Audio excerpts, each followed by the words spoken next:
All right, welcome, Brian. So today we have a guest for actually someone I met from 5 years ago. I don't know, 6 years ago maybe, from Phi Chi Theta when we were both involved in Phi Chi Theta as e-board members, co-founders as well. Not in the same chapter, co-founders of our own chapters, and we met on the national meeting. So a lot has changed since then. Back then, he was actually interested in very different things than he is doing right now. So I kind of wanted to go over that. He currently is a product marketing manager, which honestly, when I first heard about that, I didn't know what that was. So we're going to kind of dive into it a little bit into this podcast episode. And it will be pretty interesting because it's been a long time since we caught up. So first off, Brian, do you want to kind of introduce yourself, give a little bit background what your hobbies and interests are? Sure. My name is Brian. I went to UCR, and as Christine said, I work as a product marketing manager. I'm currently based out of California, not necessarily in the Bay Area, as you might assume from my background, but I like to say that because I'm moving back really, really soon. In terms of my hobbies, I picked up chess because of the pandemic the past year, and more recently, Christine introduced me to Clubhouse, and I've been spending a significant amount of my free time there. What do you think about Clubhouse so far, by the way? It's interesting. I think I personally like it a lot because the fact that you don't have to turn on your camera when you're talking and you don't have to dress up and all those different things they have to prepare for when you go into a video meeting. And then it's really like you're entering a whole new world. So like, for example, if you're having a bad day or if you're having even a good day and you want to hear about other people's days and meet like 10 or 20 people, sometimes even thousands of people in the same room talking about a totally different subject as if nothing ever happened. That's kind of how I think about it. So I'll think about it as like either a podcast of sorts, like a live podcast recording, or even as like a convention where you can just meet kind of other people. We also had like a few situations too where you were joining the PCT club room. Well, not a club yet, or at least at the point of this recording. And you also joined a lot of my technology consulting professional ones. So it was great to kind of like hear about what you've been up to. So that's kind of also why I approached you for this podcast. Mm-hmm. All right, so this is an icebreaker I ask everyone, and the question is, if you had all the time in the world, what would you be doing? If I had all the time in the world, probably go to every single country in the world. I think that's like a goal that most people have. Yeah. Or sorry, I think traveling is a goal that most people would say, but for me, I just feel like there's no time in my life to actually check off all 200 plus or whatever the official UN number is, countries in the world. So I'd probably want to do that. Right now I'm at 26. I'm like 1/10 of the way there. You're into solo traveling, right? So would you say all of them, were they through solo traveling or did you go with friends? I mean, I'm into solo traveling just because I think it's quote unquote more unique than just saying traveling as a hobby. Yeah. I think most people, if not everyone, like no one ever says, oh, I hate traveling, right? But I think solo traveling is one of those things where it's a fairly unique interest, I think. But that being said, like, of course, I've gone to other countries with friends, but I've also gone to other country alone. So out of those, you said 26 countries, right? Mm-hmm. Out of those 26 countries, which ones were your favorite? My favorite. I have a few favorites for different reasons, I would say. Switzerland was surprisingly up there on top of my list. I didn't really know what to expect when I went to Switzerland, but it was just so beautiful and so like calm, I guess. And they have a really cool like music scene there too. So I love traveling for music, especially. So they have a really cool like festival that they threw, which I happened to be there when this festival was going on. And then another surprising favorite would have been Malaysia, and that's surprising because I'm half Malaysian, as some people may or may not know. And I think like it's just often overlooked. Like people go to Southeast Asia to go to Thailand, Vietnam, and all that fun stuff, which is great. But I think Malaysia is like an overlooked country that also has its own unique offerings. Okay. All right, so we're gonna move on to the next question, which is, what are your aspirations in life? Aspirations in life. I think professionally, of course, I want to start my own business one day. Okay. I think it's kind of something that I was raised around, just being like around my dad and my mom. So they own their own small business in Southern California. And I think that's kind of just the atmosphere I grew up in. And then of course, like with my career being primarily in startups, like getting to hear how the founders started their company and like kind of what they went through and finding co-founders and building a really great team and all that stuff just inspired me to, probably just end up being an entrepreneur.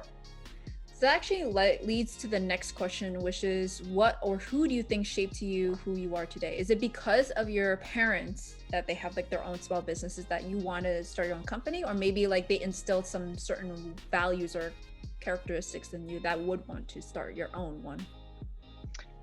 Definitely characteristics. I 100% agree with characteristics. I think like scrappiness is a word that's thrown around a lot in startup culture, and I've always thought of it as just like another piece of jargon, really. But I realized, like in hindsight, like my dad was incredibly scrappy. Like, so he runs like a medical supply store. Like they essentially what they do is they sell PP&E. Yeah. So he's been really busy since COVID. But I remember when I was young, he would like literally take me on these trips, not really trips, but he would take me in his car to like just visit hospital by hospital and visit like pharmacy by pharmacy and like doctor's offices and stuff, just to drop off like flyers, drop off like samples and things. Like it's literally just me and him doing these things. But that's part of what being scrappy is about, right? Like you just kind of have to do things that don't scale until you can build a team that scales it. So yeah, definitely a sense of scrappiness is what he instilled in me. Yeah. So would you say at this certain point in time that you work hard more than you work smart, or a combination of both? Or do you think that you want to work smarter than being scrappy? If that makes sense. Yeah, no, that makes sense. I think so. I will always have a sense of scrappiness in me. I think it's just because of that background that I come from. Because yeah, I mean, I'm sure like it's the story is the same for most children of immigrants, is that like they didn't really understand American culture and like American values and how to move up in the corporate world, so to speak. Like all they knew was just what they were doing, and they kind of zeroed in on what they were doing and just got really good at it, for example. So I think there will always be a sense of scrappiness in my case. And I hope that's evident in like kind of what my career has been like so far, and where I plan on taking my career in the future. But of course, like work smart, not hard. Should always aim to do that. Yeah. So what is something that most people don't actually know about you? And I know you mentioned a little bit that before, but if you want to bring something else or maybe elaborate more on that.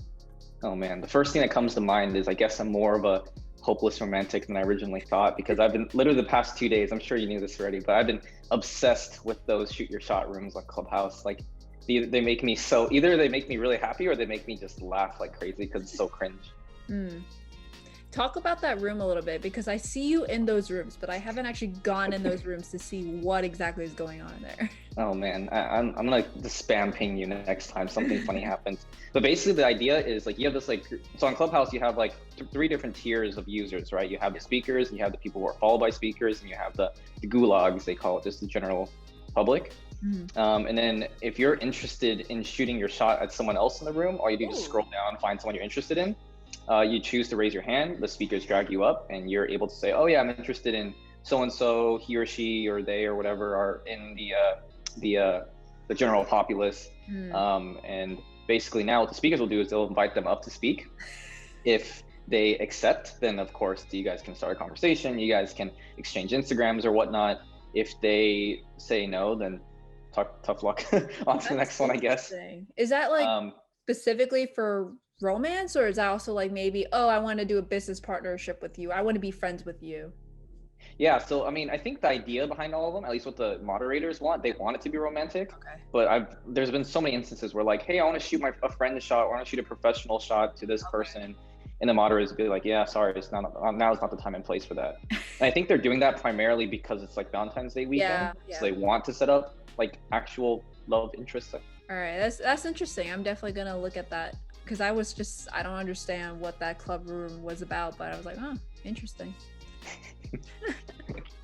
So on a different note, we're going to talk about your career now. And you mentioned a little bit before about how you were interested in entrepreneurship, and now you're a product marketing manager. Can you tell me like why did you choose to go in that direction? Is this a stepping stone, or do you think that you want to eventually maybe pursue this and then have like maybe a startup on the side? So in this case, like, can you walk us through your career, like how that led you to where you are today, and maybe some revelations you had? Sure. I think I'd have to preface everything I say here just by saying what Guy Kawasaki has said many times in the Clubhouse rooms that I've joined. Basically, if you're a startup, you do one of 2 things, or at least you need people who can do one of 2 things. You need people who build shit, and you need people who sell shit. And I'm clearly not the builder because I don't have a computer science background. Or I guess let me preface that by saying if you're in the world of technology, having a computer science background would be really useful. Since I am in the world of technology and I don't have that background, then clearly I can't build those things. I have to be the one to sell those things. So that's kind of how I've taken my career in the past. So obviously I started out in sales in the beginning. And then I eventually moved my way into product marketing, which to some extent is like a support function of sales, I would say. Because even though you're not directly in the trenches as a salesperson, you are still enabling them. You're still building things that they would need to sell better and do things better and whatnot, and strategize on their behalf, really. And I think that does translate pretty well into my future goals as entrepreneur, because, I mean, I think the words like technical founder get thrown a lot in like Silicon Valley too. Like most CEOs actually come from that build shit background, right? So for me, since I don't have that background, my biggest hurdle will be to find someone who can do those things. So find a technical co-founder, whereas I'll be the non-technical founder. But regardless, if you're a startup, you need someone who does both. Yeah. Or if you're lucky, like insanely lucky and really, really talented, then you can be the person who does both, which I've worked for companies whose CEOs were like that. Have you ever considered maybe learning some programming at some point? And it also doesn't have to be programming, right? There could be other things out there where maybe you can outsource it to somewhere else to do it for you. But like, why did you choose to go the business route? Or maybe if you do eventually want to do this, because I know you want to go to master's eventually, maybe it's going to be more in tech based or something like that. To end up that way. So I'd have to circle back to when I even began college to think about like, why did I choose this route? Yeah. But even when I was applying to schools, like I never once considered going into STEM.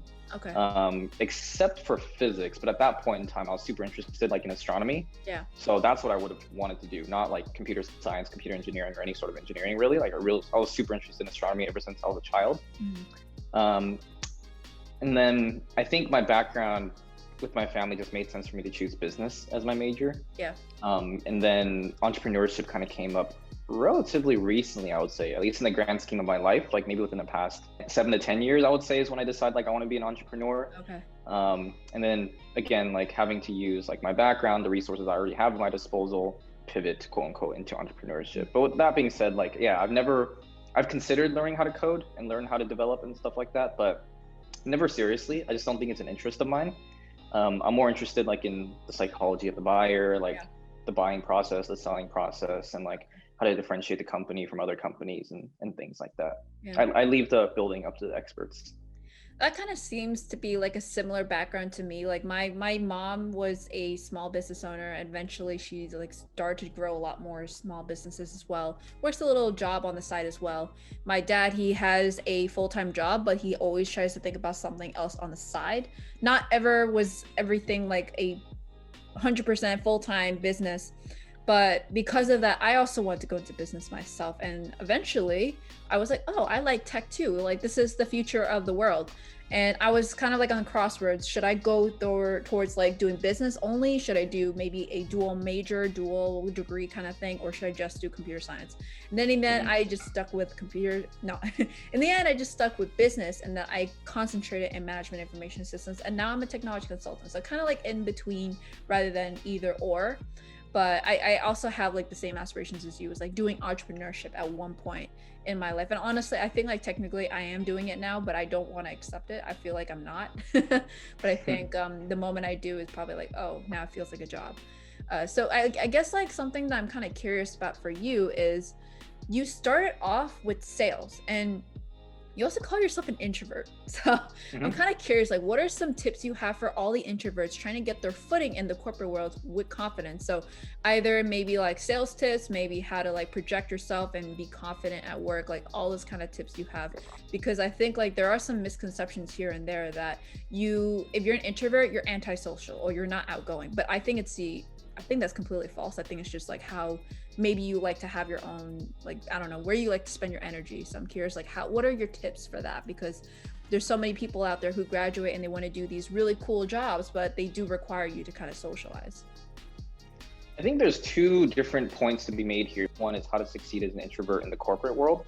So I'll start with the corporate world first. I actually don't think it's that hard as an introvert to succeed in the corporate world. I mean, as you mentioned, like, yes, like there has to be some socialization involved in order to network, for example, or even interview and meet new people and things like that. But depending on like the industry that you're going into, of course, or depending on like what jobs you're aiming for, you might actually like do better in those situations. Like, are you the person who you get your energy from being around other people, and that's the case, maybe a job in like development, being an individual contributor, like isn't for you, right? Because it requires like you to sit at the desk and just code for hours and hours on end. And if you don't get the energy from doing that, then maybe you should look somewhere else. Whereas if you're an introvert, maybe you do thrive in those situations where you just need someone to just like stay really hands off and not have so many meetings and not mingle with all these different people across different functions and things like that, then maybe that would be for you, and you probably thrive in those settings and those interviews. So that's what I would say for introverts wanting to succeed in the corporate world. I don't really see it as that big of a hurdle to get over. Now, as an introvert in the sales world, I would actually say that that is fairly difficult to get over. And of course, I'm a little bit biased here because I went through it myself. But I do think there are certain things that introverts can use to their advantage that can help them succeed in that world. So if you are an introvert and you're listening to this and you, for whatever strange reason, you want to go into sales, I would think of it as like introverts, we tend to, it's not that we don't like to be around other people, we don't like to talk, it's just that we choose our words very carefully. Yeah. And more important than that is we choose when to say things very carefully, I would say. So if you have a great idea, like you're not gonna want to like interject it or just blurt it out, right? Like you want to know when's the right time and place to say certain things. And that's actually a very, very important thing in sales, because oftentimes like people think like, oh yeah, like it's all about pitching, right? Pitch, like this car is great, like it has, I don't know, like 6 different speeds and things like that. But part of the important part in sales is just being able to listen. So there's this concept in sales called the 60-40 rule, where the customer should be talking 60% of the time and you should be talking 40% of the time.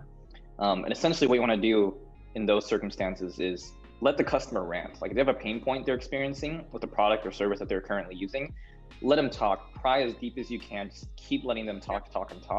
And then when you decide it's the right time to finally interject and say, okay, and this is why our product is great for you, because you said X, Y, and Z are your pain points now, and we address those by A, B, and C. So timing is very important. And I think as an introvert, you tend to pick up on those cues really, really well, because you're not going to talk all the time, right? Like if you do say something, it better be a damn good like statement, and it better be said at like a damn good time too, because it's nerve-wracking for you.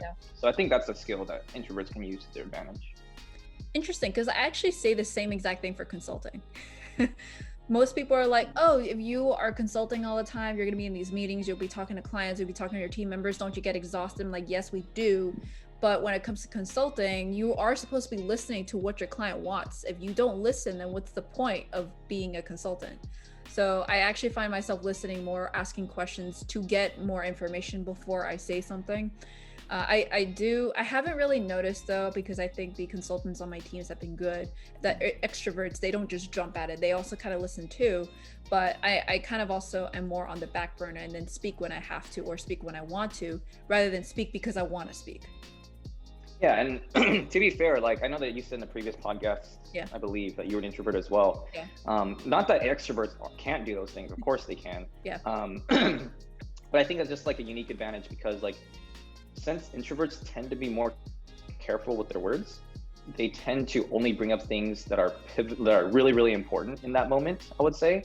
And like in your context, right, as a consultant, like if you have an idea for a client, like if it's a good idea in your head, you definitely want to say it out loud, because you don't want to lose the client. Yep. And as an introvert, I mean, tell me if I'm wrong here, but I'm guessing there's a much more thorough vetting process in your mind before you say something, like, oh, is this actually important enough for me to say, or is it not? Should I just like put in the back burner for later? So that's kind of what I would assume anyway. Yeah, that's kind of exactly what I do. I like, before I even say anything, I just first need to do some kind of prodding a little bit here and there, like, oh, what do you actually think is important? And then if I think that what they're saying is important, I'll say what I'm thinking.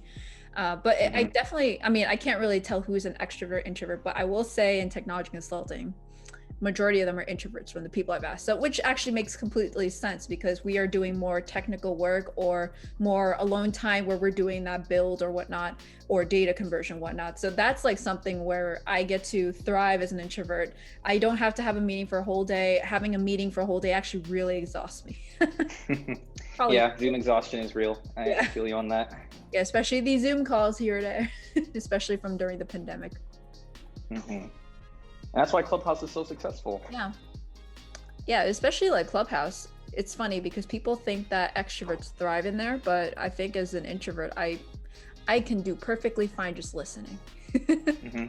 Yeah. Agreed. All right. So you said that you're interested in entrepreneurship and specifically in tech. So I'm curious, like, what about technology excites you? And do you plan on staying in tech startups up until the point you do want to have your own startup? Yes, I do. So the first question was, why does technology excite you? And I think there's a lot of different answers for this. I think the first one is technology in terms of coming from like the business perspective is that it's much more scalable than more traditional industries, right? So I used to be super interested like in CPG, like consumer packaged goods, for like toilet paper and Tide Pods and just the way that people buy those things. I always thought it was really interesting. So I like to use myself as a case study for this type of thing because I'm pretty like committed to specific brands. So I've literally bought the same brand of Tide Pods for the past like 10 years or so. I bought the same brand of toilet paper for the past 10 years or so. Wow. Because, and my roommates would tell you that's really annoying because I specifically say, like, if you guys are gonna buy toilet paper, you have to buy Charmin Ultra Soft and all those things. Not sponsored. Yeah, not sponsored. But if you want to sponsor me, please. Charmin, sponsor me, not him. I'm joking. But yeah, so I've always thought that way people make buying decisions, at least for me personally, like my own psychology of why I'm so committed to a brand, really interesting. So that's kind of why I was looking into CPG, at least initially, like when I was in college, maybe. But then I realized like CPG is not as scalable as technology. So of course, like you have all these like variable costs that go into producing the product, you have to distribute it and logistics and all those things. And I mean, technology just has way higher margins than that, especially because of the cloud. Like Salesforce really pioneered this where there's little to no like distribution costs. Like all you do is log into salesforce.com to get into your CRM, right? So I think that's one reason why I'm so interested in technology is that you can get a much wider audience a lot quicker. Like you don't need as many field sales representatives, for example. You just need a core group of like, I don't know, 10 or 20 people sitting in an office making cold calls around the world. And you can now all of a sudden you'll have a customer in India, you'll have a customer in China, Russia, without doing much investing there. And for your other question, like, yes, I do plan on staying in technology for that's my career. And when I do start a business of my own, I do plan on making it a technology-centric business. So if that's the case, like, is there a particular area in technology you're specifically interested in, or do you think that you want to have your own startup or entrepreneurial efforts in that area?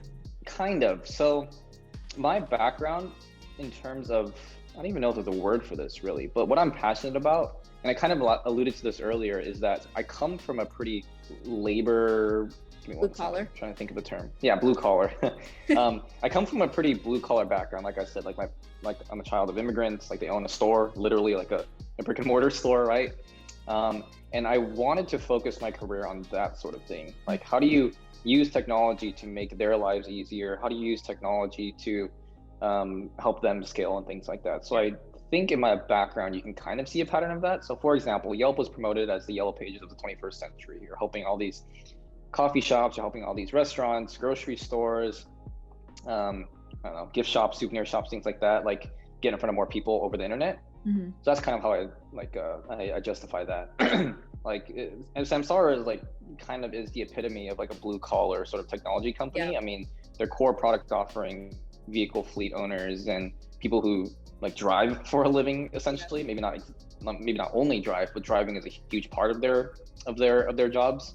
Just making their lives easier, safer, cheaper, faster, all those things. And then my company after that, like we were in the physical security space. So what we were doing was just helping or making it easier for people to access security cameras remotely, no matter how many cameras they have, no matter where they are, no matter where their cameras are. And then my current company, like, yeah, so I'm in the world of real estate now, like real estate marketing technology. So, I mean, the real estate industry in America is huge. Like, I mean, of course, people are always buying homes and selling homes. I mean, I know that you recently bought your home, and what ActivePipe is doing is just making that process a lot easier and making it so that when people do express interest in buying a home, like their agents that are working with them, like send them properties they're interested in using technology. So I do want to stay in that line of business. And I guess my TLDR there is that I'm not quite interested in technology companies or starting a company that sell to other technology companies or that make products on behalf of other technology companies. I want to really focus on this like blue collar sort of industry. Okay. Yeah, that makes sense because like you're most familiar with it and even your family is from there too. Yeah, on top of that, it's virtually untouched, or not untouched, I should say, but it's very hard to build a company in those spaces. Mm. Mark Andreessen has a really like good talk about this, but basically like the reason why industries like healthcare, construction slash real estate slash home housing really, and education are like so important for the 21st century is because until now it's been very hard to build companies that help those industries out. Okay. And then on top of that, like there's a lot of regulation involved, but to make matters worse, those industries are actually getting more expensive as the world becomes more modern. So technology is a way that just driving that cost down, I feel like. Okay. So while doing that, you actually are a product marketing manager. And when I first heard that, I was a little bit confused. Like, what does that mean? Are you doing marketing? Are you working in product? So I didn't understand what that really was. So can you tell us like what exactly is product marketing manager? What do you do on a day-to-day? I know like probably every single person's probably gonna say it depends, but kind of give us like the lowdown or rundown of what kind of activities does that really consist of? Yeah, it depends would be the consulting answer I give. But no, I mean, you're right. Like it does truly depend on the company that you're at. So for example, if you're a product marketing manager at a much more product focused company, your job might be like 60, 70% product, whereas you're doing only 30% marketing, for example. Okay. For me, it would be the flip, I think. I would probably safely say. So my job is much more marketing than product focused. And that's because I'm the second marketing person at my company. Like I'm literally was the second ever person to join the marketing team. Oh, wow. And then basically on a day-to-day, I would split into two things. Like you're the voice of the customer. And I would say this is fairly true for no matter where you're a product marketer. You're the voice of the customer to the company, and you're also the voice of the company to the customer. So the first part is, as the voice of the customer to the company, what you're doing is you're sorting through customer feedback and using it to build the product better, build more relevant features, improve the product in a certain way that can be more like customer focused, I guess, like made for the customer. Like a liaison? Yeah, more or less. So at least in my company, and this is of course different for all companies, what I'll do is I interface a lot with our sales team, with our customer success team, with our implementation team, and I take what they're hearing from the ground floor and prioritize it, figure out like, does it fit in our product roadmap? Okay. Does it like align with things that are in our upcoming release cycle and our different sprints and things like that? So I work very closely with a product manager in that sense, where he's the one who's actually like working with engineers and building stuff. Yep. Whereas I'm the one who's like bringing the requirements. So I should actually preface all of this by saying that we have two different teams. We have an Australian team, which is where our headquarters is. And then we have an American team where I'm working out of, obviously. Yeah. So my job is to primarily bring the US marketing requirements to Australia and say, okay, like this is what we're hearing on the ground floor. Like this is the reasoning behind that. And this is how we should build our product in the future. So that's the product hat I wear. And of course, that's very unique to my company because we do have this geographic divide between Australia and America and two very different requirements. And then the marketing hat that I wear, I would say that's a majority of my job. And again, that's because like I'm the second marketing person in my company. So that is much more like typical B2B marketing stuff, like running campaigns, monitoring campaigns. I work very closely with my digital marketing manager to launch like paid social, paid search, advertising, things like that, like various different things to like hack growth for the company. So I'm working on a referral program as we speak, so to speak. So yeah, that's kind of how I would break down my job. Okay, so a part of the role is focused on a specific product, or are you doing it for all the products? So typically what I've seen at other companies is, yes, if you're a product marketing manager at a large enough company, you will focus on a product. Okay. But our company is not that big yet. So you can think of me as the product marketing manager for quote unquote all of the products. Okay. So how much of your sales experience and skills did you bring into this role? A lot of it. Okay. A lot of it. I have a pretty, again, I'm a little bit biased here too, but I think sales is something that every product marketing manager should do at least once in their lives. And this is probably really relevant to what I was talking about earlier, where in sales, like you learn to listen rather than talk, right? So you tend to pick up on things, like for example, like customers will always say, they'll always give you improvements on how you can improve your product. But most of the time it's bullshit. Like most of the time they don't know what they're talking about. But sometimes there are like true like nuggets of like this gold that you should take to your product team. And being able to distinguish between the two, I think is a very important skill that I personally learned from sales that translated very nicely into my current job. All right, so I'm kind of curious about this. So, like you mentioned that you would talk to the Australia team in this case. Like, would that be the product manager or the product owner? The product manager. In our case, it would specifically be the product manager. Okay. Okay. So, would there ever be situations where you talk to the product owner? So we're too small to have a product owner. Oh. However, there's a caveat here because we actually do have a product owner. That's because of an acquisition that we had. Okay. So that's the only reason why we have a product owner, but I've actually never talked to him before. Okay. Yeah. So what kind of, if you were to recommend product marketing manager as a role to someone, who would that person be? What kind of person, what kind of things that they do, what kind of things they like, don't like? Yeah, so in terms of what they do, I think that's a fairly straightforward answer. I think if you come from a background that interfaces with customers or can think, put yourself in the perspective of a customer pretty easily and pretty well, then I would definitely say like what they do, or sorry, let me back up a little bit.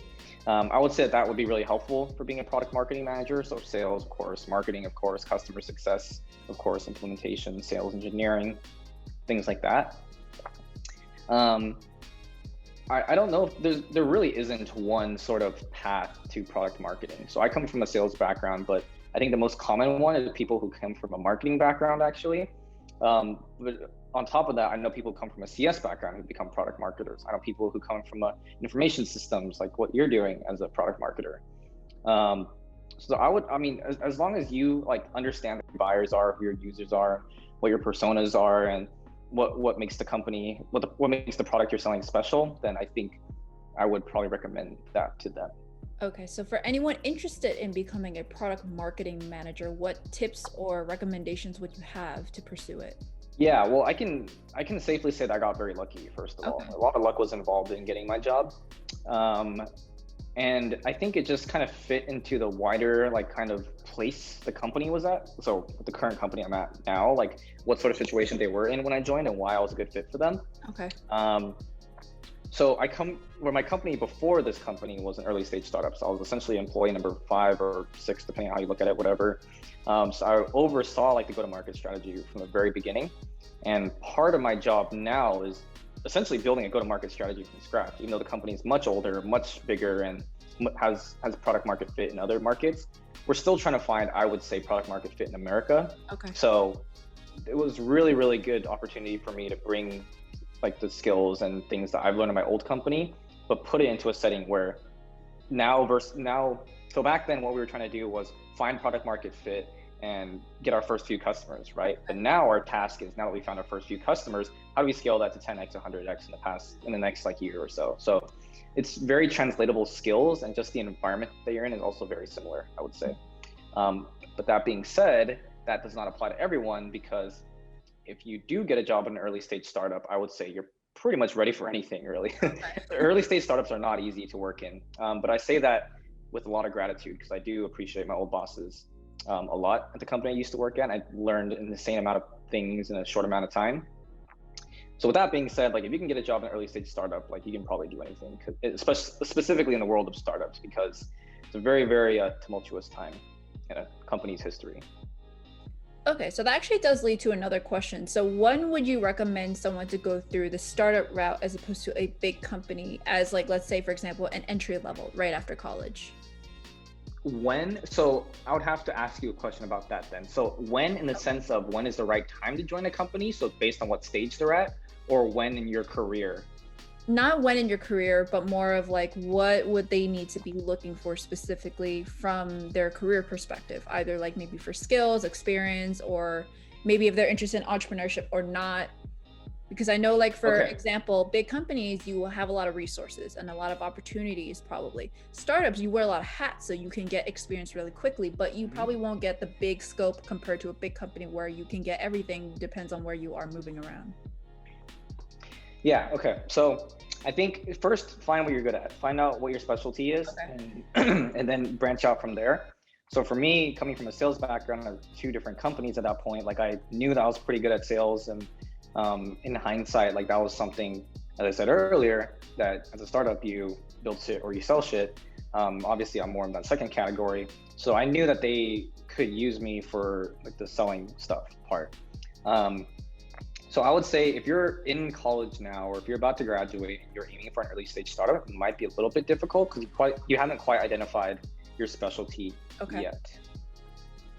So I think you want to focus on your specialty first, then eventually become a generalist. And it's easier to do that if you were to join a bigger company first, work there for a few years, like whatever that may be, and then kind of reverse a little bit. Okay, so you would typically recommend going big company, figure out what your specialty or niche or whatever you excel in, and then go over to the startups, as opposed to maybe going to the startups, kind of get your feet wet and everything. I'm kind of curious because like I know in startups, they probably don't have the time or resources to kind of train you and guide you, but are there times where they will? I mean, like probably when it comes to a smaller startup, they're able to work with you more because it's a smaller company. Well, a big company, they have like, here's a training program. I'm not going to really teach you. Probably there will be some mentorship program, but it's very siloed there. So like, what's your thoughts on that? I would say no. I would say no. There definitely is little to no hand holding. And I think the reason why that is because if you do get into an early stage startup, they probably hired you because you've proved yourself somewhere else, right? So for example, I was hired at this early stage startup because I knew the VP of product in my old company. We were coworkers at our company before that. And he knew me as like this salesperson who has worked on some deals with him. We worked together on some campaigns. So he's kind of seen my work already. So I would say that, yeah, there is little to no handholding because once he hired me, he expected me to just continue what I was doing, but build it up for them, right, from the ground scratch. So yeah, I think what you said is right. Like at a bigger company, they might have an onboarding process, training program, all that stuff, kind of shape you into the type of person they want you to be. Whereas in the early stage company, they expect you to bring the resources you took from those training programs and took from those onboarding programs to help shape this new like system or company, whatever you want to call it, into like something that works. Interesting. So I think like there is like an argument as well that maybe what you learn in that big company is suited for big companies, not for startups. So like what adjustments would those be? Because for example, if I say this is how I would do marketing in a big company than I do in a startup, it will be a lot more like probably more focused on growth hacking. So I don't know if big companies focus on growth hacking either, but my guess is that the focus is different. And maybe they even, correct me if I'm wrong, but maybe they even look down against people that are in big companies because it's different and probably not as innovative and out of the box. Yeah, I think that's a very, first of all, it's a good question. And second of all, I think that's a question that every podcast I listen to has brought up many, many times. So I don't know if anyone knows the answer to this really. Because there's an argument to be made that like, let's say you're an engineer who comes from Google and you go to an early stage startup, right? Like you already have the seal of approval from Google, you clearly know how to develop and all that stuff. So of course, like it makes sense to hire an engineer from Google. But as you said, like maybe they might not be quite as lean as an engineer as compared to like an early stage startup engineer, or maybe like there's some innovation like lacking there. But I mean, Google's still innovative, even as one of the biggest companies in the world. So yeah, I don't know. I think, I don't know if anyone knows the answer to that really. I think like in terms of tweaking what you learn from bigger companies, like yes, that's very, very true. So of course, some things that you learn in a big company aren't relevant for a startup, right? Like that could be because of time constraints or because of budget constraints really. But when you're a bigger company, I would say money really isn't an issue at that point anymore. And timing isn't really an issue because you've already established some sort of market presence and you have significant market share, assuming you come from one of those really successful startup. Like time and money are everything. Maybe less so money, but more so time, because you need to iterate really quickly, you need to learn very quickly. Otherwise, if anyone catches wind of what you're doing, whether that is one of those bigger companies who's your competitor or another startup that's starting, then yeah, you're kind of screwed. So yeah, short answer is I don't really know if there's an answer to that. Okay. So when it comes to working in startups, this is something that I personally have not been involved in, so I don't know how it's like. But you did mention that like Samsara actually is going public. So how is the compensation structure, or how is that like compared to being in a big company? Because big companies, you get salaries, you get bonuses. What's the compensation structure for startups? Or maybe like, is it less, is it worse, or is it less, or is it more, depending on what your role is? Is it like more focused on stocks or equity? It's definitely yeah, I mean, I hate to say this again, but it really does depend again. Uh, It depends on the company, depends on what you're doing for that company. So I can give you the perspective of sales versus engineering, because okay. that's probably the most distinct differences. So actually, maybe it's not as distinct as as I'm poising it out to be. But so basically for sales, like in sales, you don't have as high of a salary as say an engineer Yeah. would have, right? Of course. But commission is where you make most of your money Okay. in, because of course the company wants you to exceed company goals. The company wants you to like just like not just hit your quota, but exceed your quota, right? Yeah. Because your success is their success type of thing. So you're incentivized to do well by having uncapped commissions, or even accelerators is what they call it. So an accelerated commission. Mm-hmm. So say for example, you hit your quota, and then after you exceed your quota, you actually make 1.5x of what your commission was past that point, or 1.25x of what your commission was up to that point. And then I would say once you hit that level of exceeding your quota, it's pretty similar to an engineer's salary, I would say. Pretty similar. And also, again, it depends on your seniority in the sales org, because like enterprise sales representatives, kind of like the top of the pillar really in terms of sales. Like you're selling multi-million-dollar, if not billion-dollar deals to other multi-billion-dollar companies. Like they make probably on their tax returns, they probably make more than I would say the CEO makes. Okay. Wow. They make a significant amount of money. They make a lot of money. However, on the flip side of that, like they do get an equity compensation, because of course startups are incentivized to give their employees equity so that they feel like they're part of the organization. And once again, alluding to that whole like your success is the startup success type of thing. So they want to give equities to make you feel that way. So sales / like go-to-market employees do get equity, but not as much as an engineer or a product person might get. So yeah, it really just does depend. It's like, I would look at it as like pie, really, like how much of a pie you're getting in this side versus that side, whether that's money compensation or equity compensations or commission. It really just depends, I would say. Okay, so when you leave a startup, what happens to your equity? Do you sell it back, or do you technically hold it still? So it depends, as always. So there's like a typical startups, what they'll follow is like a 4-year vesting period with a 1-year cliff period, which means in order to have any of your equity like even start vesting in the beginning, you need to stay there for a minimum of 1 year. And then anytime after that is kind of just like all like the equity that you were allocated in the beginning just starts vesting after that. Okay. So in my case, since I was at Samsara for a little over a year, I had all my equity vests up until the year mark, and then like they also break it down like into like prorated areas. So I was there for like I don't know, a year and 3 days or something like that. So it vested for that year mark, and then like the additional 3 days too. Mm-hmm. But in terms of selling it, like I'm actually a little bit confused in that process myself, really. But I do know that I am not planning on selling it until I think it's worthwhile. So on that note, I'm curious, when you have your own startup, do you plan on keeping it and just keep on running it to be the next big like company out there? Or did you plan on wanting to sell it or move on to another startup and be like a serial startup entrepreneur? Like, what's your goal in entrepreneurship? Yeah, that's an interesting question. I don't really know, quite honestly. It really just depends on the idea. Because I've had ideas like in the past. Actually, one of my roommates that I live with right now, I've worked on a few ideas with him before. But I was never in love with them to the point where I can see myself taking this to an IPO, or that's the end goal, of course, or taking this to an idea, or taking this idea to like a point where I want to stay with it for 10, 20, 30 years or whatever it is. Okay.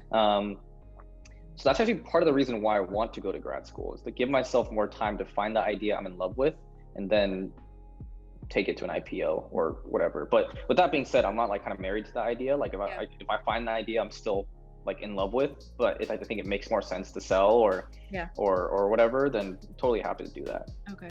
So you mentioned grad school. What are your reasons and what did you hope to achieve there?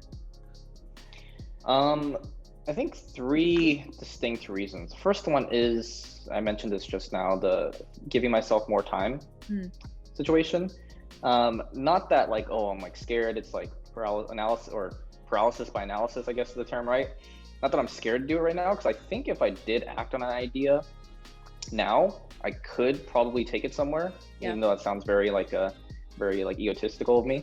I just haven't quite found an idea that I'm utterly obsessed with yet. And that's what I mean by I want to give myself more time to find and think about the idea that I'm obsessed with. And this is actually a realization I had at my old company, where technology is just a means to an end. Like technology enables people to do things. So for example, if you want to like have like, I don't know, for whatever reason, if you want to run like multiple podcasts and multiple webinars at the same time, right? Like it's probably gonna put a huge strain on your internet. Yeah.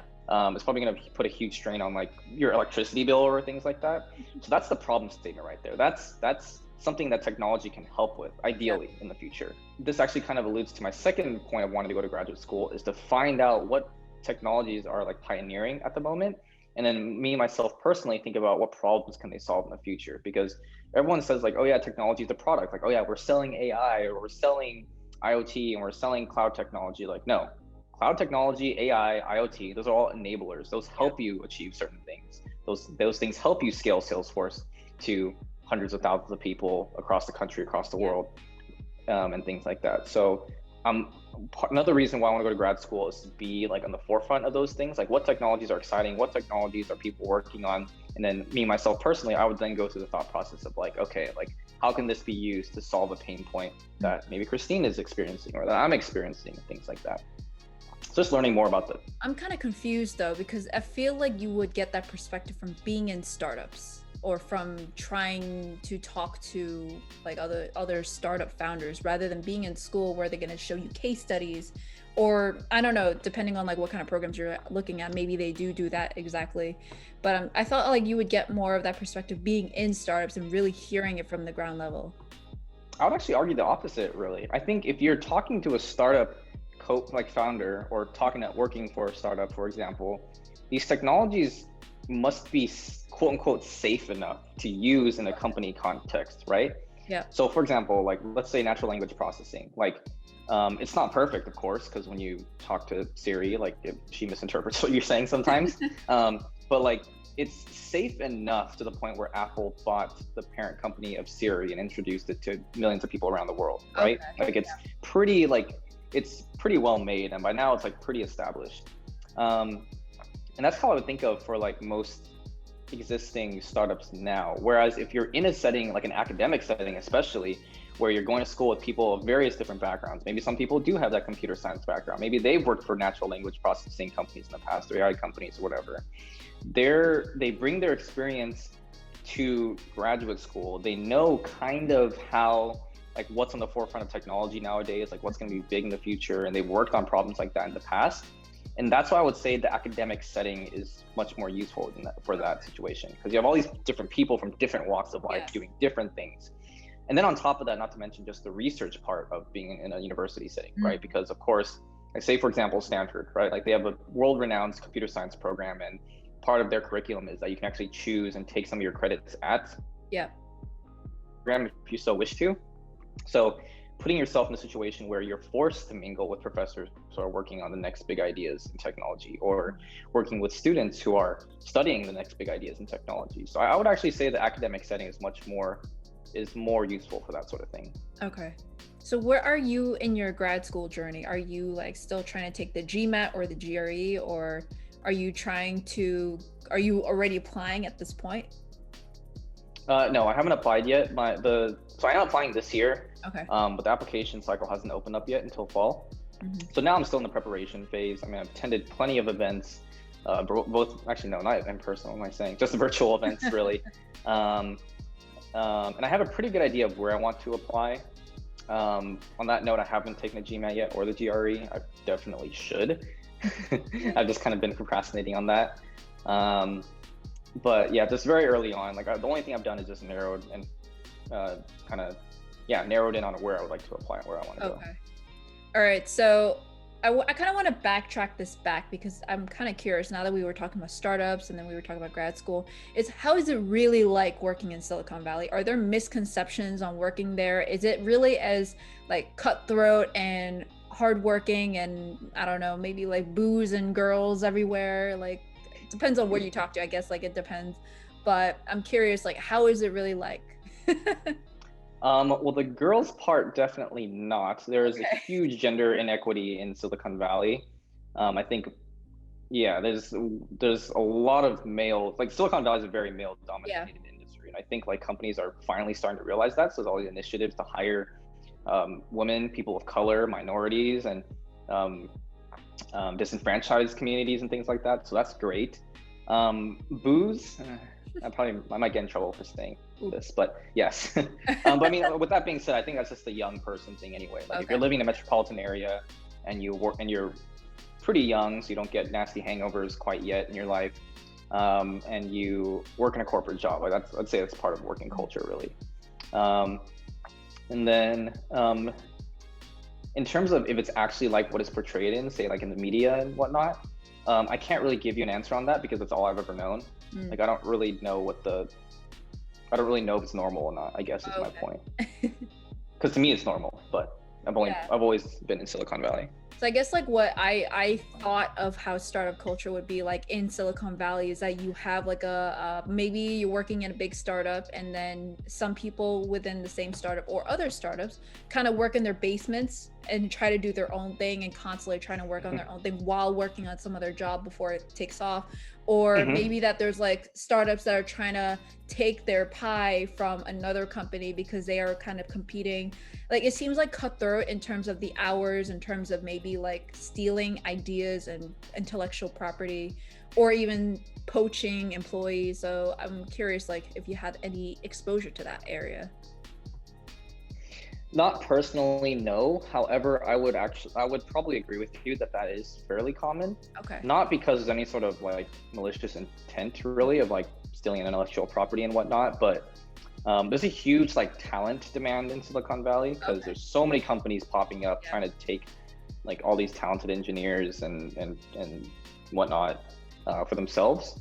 And then that's part of, I think, the risk of opening a company in the Valley is that like you're always trying to think of ways to keep your best employees because they know, like, you know, that they could be getting an offer from another really interesting company, and your engineers or whatever are talented enough to get a job wherever they want to, right? So I would say it is pretty cutthroat in recruiting, especially in terms of like work-life balance and working overtime and whatnot. I guess I would also agree there.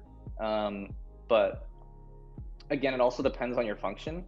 So I think sales especially is one of those things where it was pretty straightforward, 8 to 5, because your hours revolved around your customers' hours.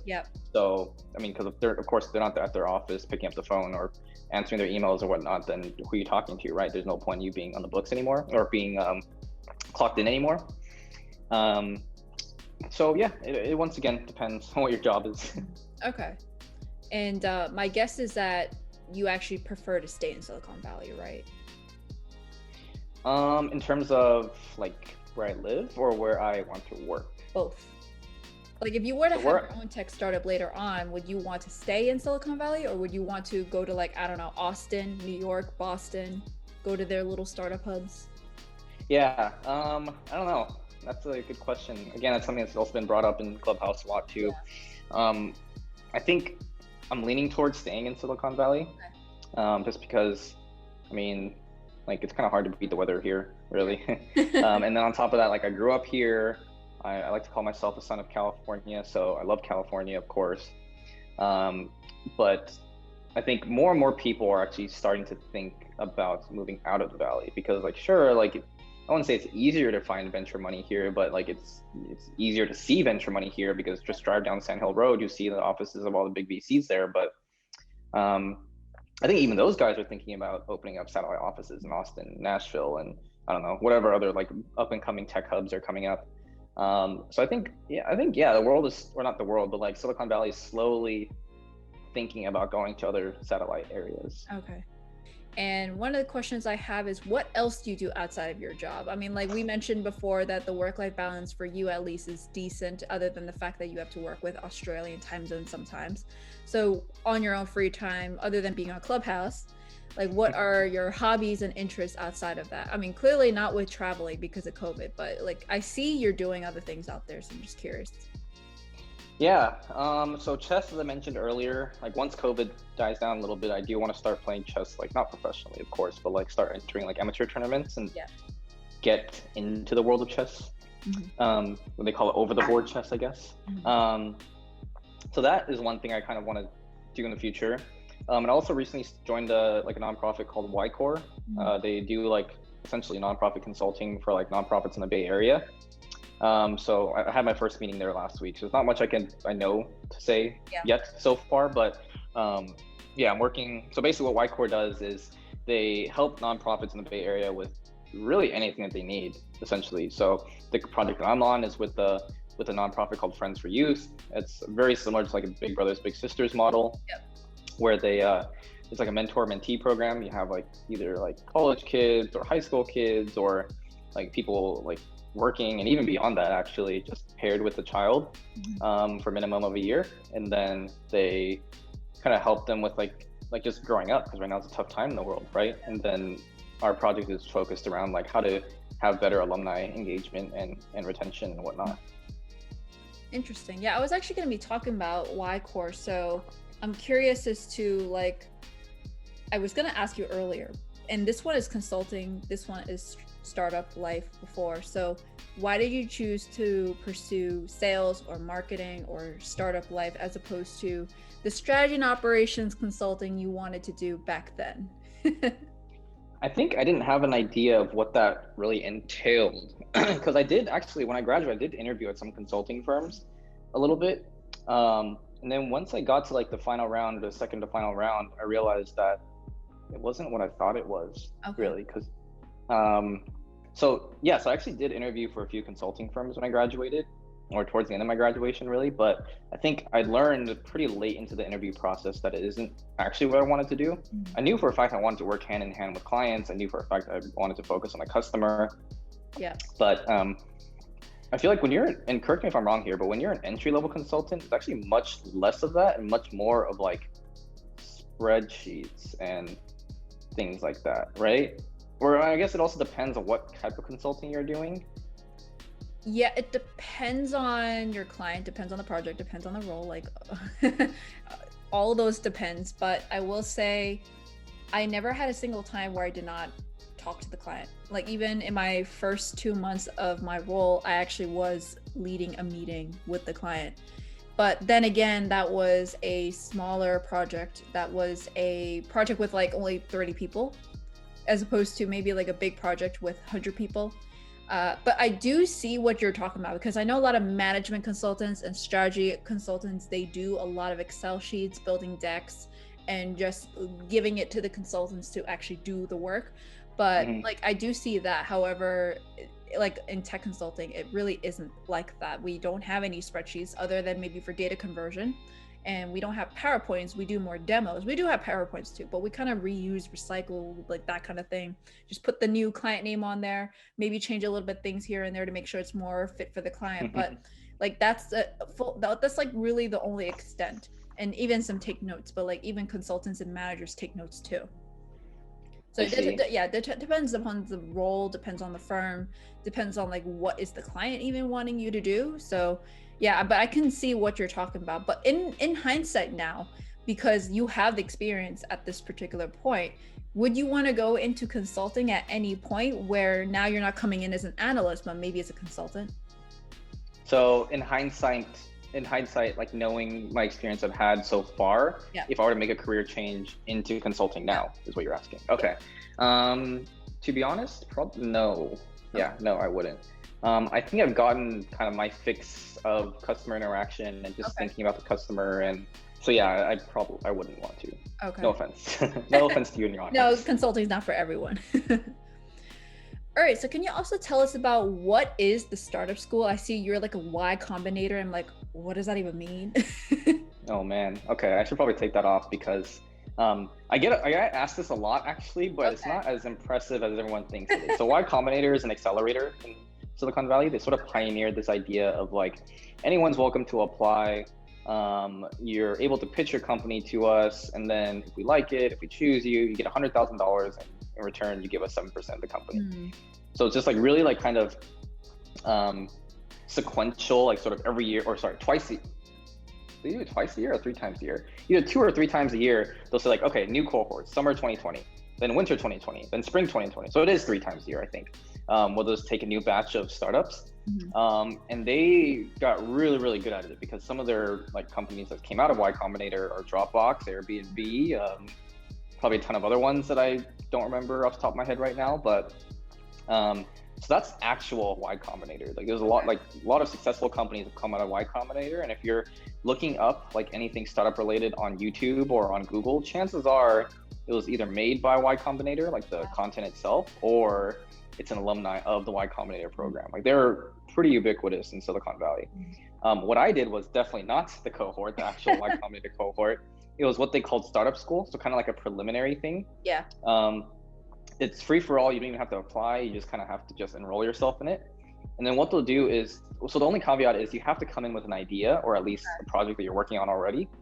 And then you have like all these lessons like that are kind of given for free over the internet in video format, in terms of like how do you find product market fit, like how do you raise funding and things like that.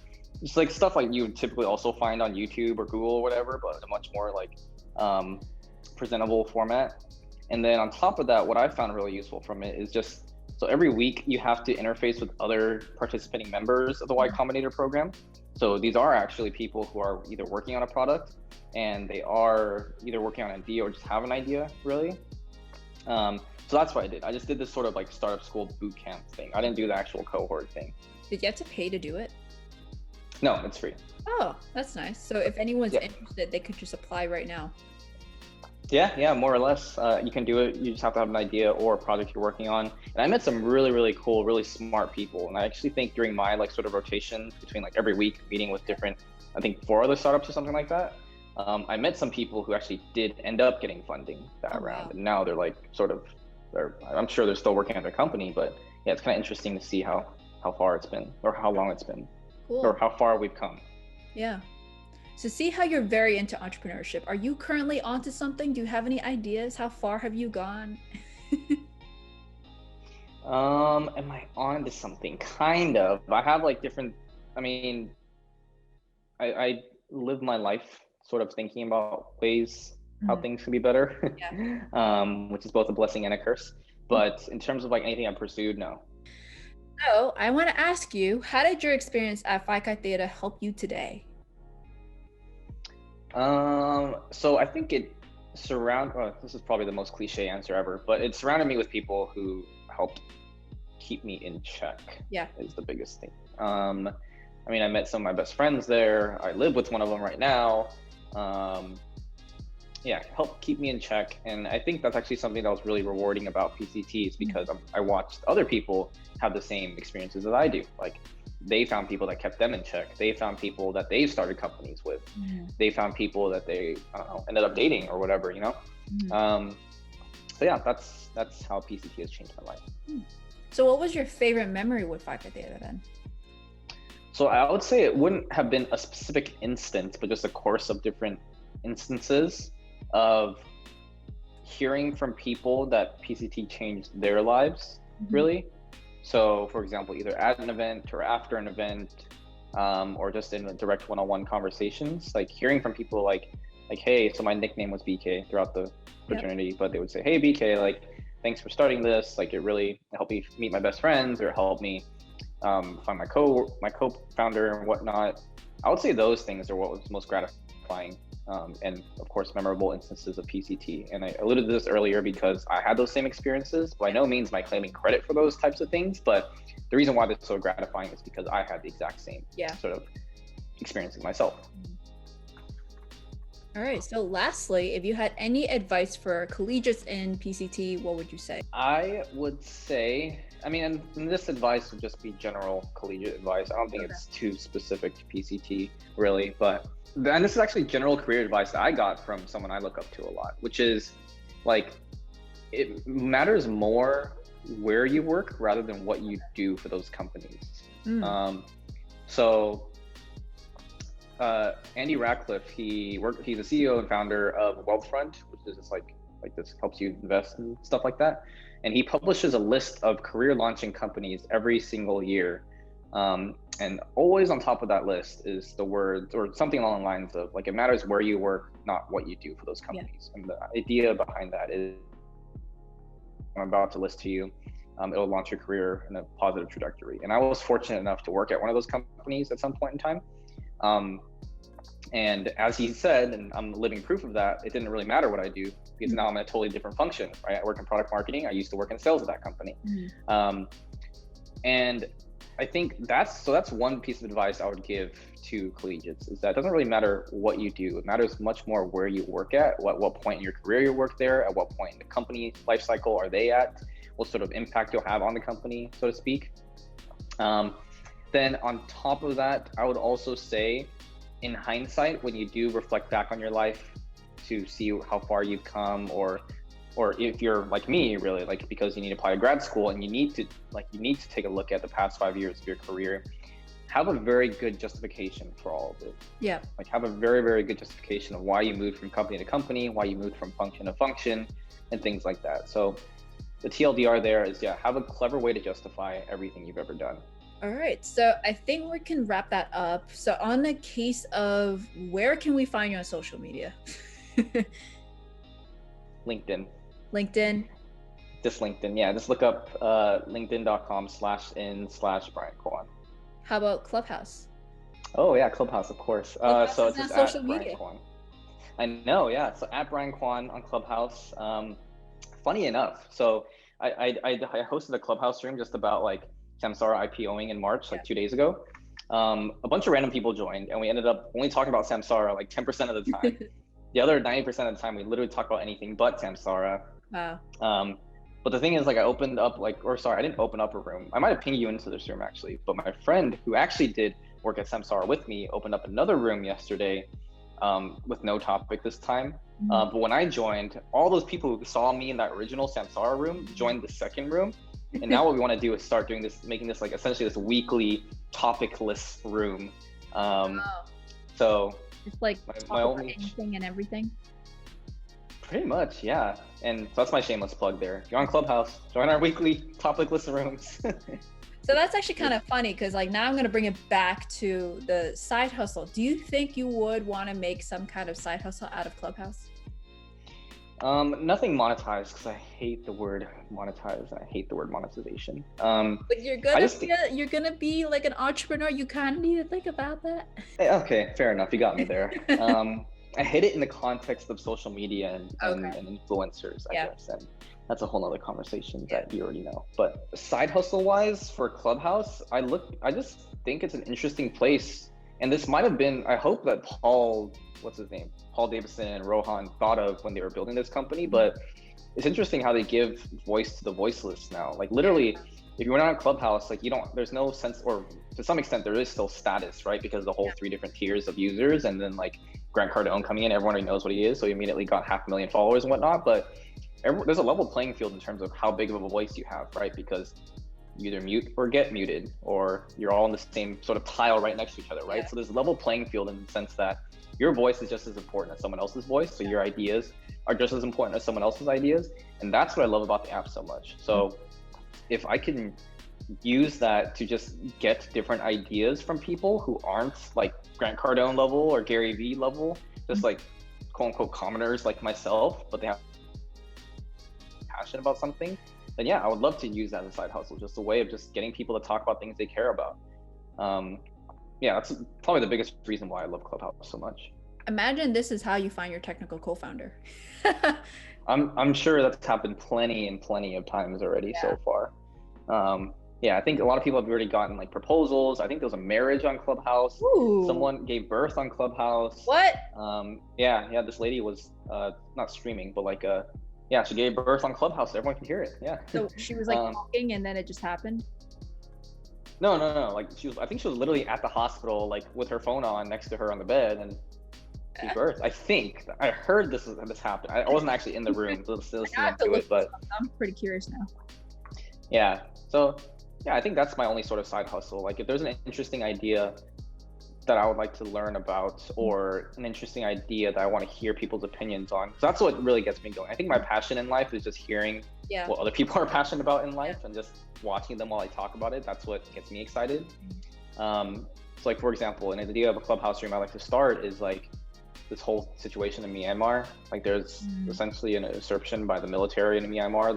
They held like the prime minister or president, I guess, captive for a while. So if anyone's actually in Myanmar, I would love to get their idea on like what they think about it, like if maybe like the international news is kind of skewing things a little bit. So yeah, that's my only sort of side hustle on Clubhouse, I guess. All right, so on that note, what have you been up to lately? Clubhouse. And so I guess the next one is, what can we do to support you other than following you on LinkedIn, following you on Clubhouse? To support me. Join your topic list rooms. Maybe that's it.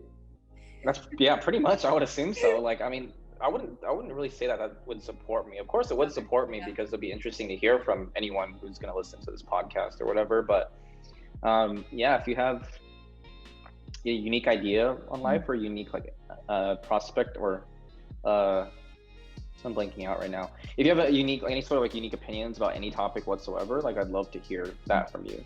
Yeah. No matter what's it about. I really, frankly, do not care what it's about, but that's the way you can support me. Just tell me your ideas about anything and let's start a conversation about it. Yeah, and if you're interested in becoming a tech co-founder, reach out to him. If you get to that point. I don't know, but we'll see, depending on where this video lands and then when you are, like where you are in your career at that point when they listen to this video. But all right, so last one, do you have any words of advice for our listeners? Keep doing what you're doing. Keep watching Christine's videos. Keep asking questions. And yeah, I mean, if you're interested in technology consulting as a career, again, like Christine has a bunch of interesting content, a bunch of useful resources for you to use. Yeah. And for both, I want to do a shameless plug. We do weekly Clubhouse rooms. So if you want to learn more about, we also have the technology consulting community one. I'm actually in the process of, I requested for 2 Clubhouses already. So now it's just a matter of like waiting for it to happen. But for that one, we do more themed on tech or tech consulting. It's not actually specific on just tech or tech consulting. It's like could be broad, but it will be kind of along those spectrums. So if you guys are interested, definitely follow me on Clubhouse and follow Brian. He will probably be in almost all of them anyways, because he's so obsessed with Clubhouse. He might as well just invest in them if he has money, of course. But yeah, definitely follow him. All the social media handles are down below. And yeah, just it would be really great if you guys could support him. Cool. Thanks, Christine. This was fun. Yeah, so we're going to wrap it up here. And thank you so much for being our podcast guest. Bye.